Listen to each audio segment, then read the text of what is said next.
আসসালামু আলাইকুম দর্শক শ্রোতা, আজ শুরু হতে যাচ্ছে রিয়েল লাইফ স্টোরির দ্বিতীয় পর্ব। আশা করছি সঙ্গেই থাকবেন। আর একটু বড় হবার পরে ছোটোবেলায় বাবা মা সহ ভাই বোনদের আমি প্রচণ্ড ভালোবাসতাম, বিশেষ করে মাকে। আমার স্কুল লেখাপড়া বাদে অন্য বেশিরভাগ সময় আমি মায়ের কাছাকাছি পাশাপাশি থাকতাম।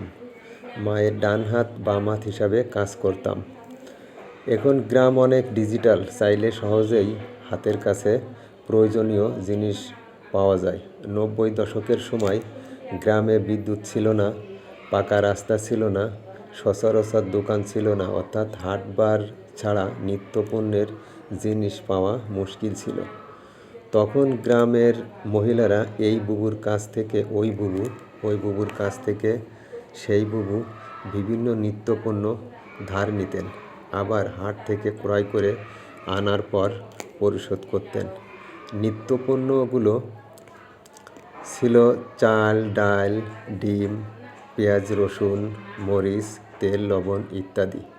এই যে লেনদেন, এই কাজে আমি মাকে সহযোগিতা করতাম। প্রিয় দর্শক শ্রোতা, আজকের দ্বিতীয় পর্ব এখানেই শেষ। পর্বগুলো ধারাবাহিকভাবে দেখার অনুরোধ করছি, কারণ ধারাবাহিকভাবে না দেখলে হঠাৎ এক পর্ব দেখলে বুঝতে অসুবিধা হতে পারে। তাই পরবর্তী পর্ব দেখার জন্য লাইক শেয়ার দেওয়ার অনুরোধ রইল। ধন্যবাদ।